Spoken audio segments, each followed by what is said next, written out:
Missing tile syndrome এটা এমন একটা প্রবৃত্তি যেখানে আমরা জীবনের ইতিবাচক দিকগুলো উপেক্ষা করে শুধু যা নেই বা যা ঘাটতি আছে তা নিয়েই ভাবতে থাকি। এই ধারণাটি প্রথম বের করেন ড্যানি স্প্রেগার তার বই happiness is a serious problem.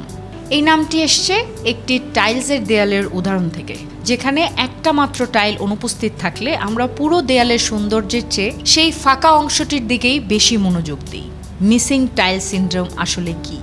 ধরুন আপনি একটা সুন্দর মোজাইক দেয়ালের সামনে দাঁড়িয়ে আছেন, যেটা শত শত রঙিন টাইলস দিয়ে তৈরি, কিন্তু আপনার চোখ বারবার পড়ছে একটা ফাঁকা জায়গায় যেখানে একটা টাইলস নেই। পুরো দেয়ালের সৌন্দর্য উপেক্ষা করে আপনি শুধু একটা অনুপস্থিত টাইল নিয়েই ভাবছেন। এটাই মিসিং টাইল সিনড্রোম। বাস্তব জীবনেও আমরা প্রায় এমনটাই করে থাকি। যা আমাদের কাছে আছে তা উপভোগ করার বদলে যা আমাদের কাছে নেই তা নিয়ে হতাশ হই। এই সিনড্রোম আমাদের সুখের পথে বাধা দেয়। আমরা মনে করি জীবনের সব কিছু পূর্ণ হলেই আমরা সুখী হব, কিন্তু বাস্তবে জীবন কখনোই পুরোপুরি নিখুঁত হয় না। সবসময় কিছু না কিছু মিসিং টাইল থেকেই যায়।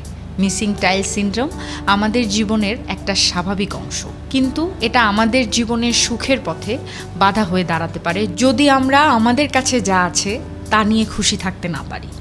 জীবনের ফাঁকগুলোর দিকে তাকানোর বদলে যা আছে তা নিয়ে কৃতজ্ঞ থাকতে শিখুন। মনে রাখবেন, একটা টাইলের অভাবে পুরো দেয়ালের সৌন্দর্য নষ্ট হয় না কখনো। তেমনি জীবনের ছোট ছোট অভাবগুলো আপনার সুখকে নষ্ট করে দিতে পারে না, যদি আপনি সঠিক দৃষ্টিভঙ্গি দিয়ে এগিয়ে যান।